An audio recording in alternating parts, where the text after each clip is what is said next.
Mga kababayan, welcome sa aking YouTube channel That's My TV. Sa isang hearing sa Senado mga kababayan, may isang bilyonaryo na walang habas na pinahiya at pinagalitan ni Idol Raffy Tulfo.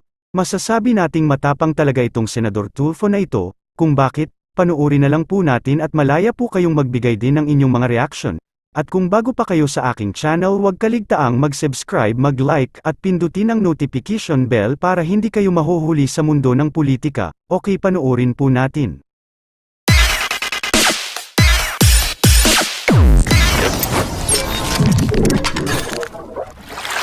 Excuse me, Mr. Consunhi, please, huwag kayong matulog dito.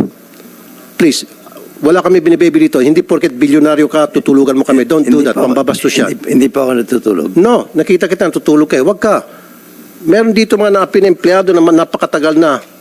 Tapos ngayon tutulugan mo para kayong naging sarcastic dito. Huwag. Bastusan yan. Huwag mo kami bastusin dito. You don't have the right. Kahit na bilyonaryo ka, hindi ka exempted. Okay? Magpakatino ka. Gumising ka. Dilat mo mata mo.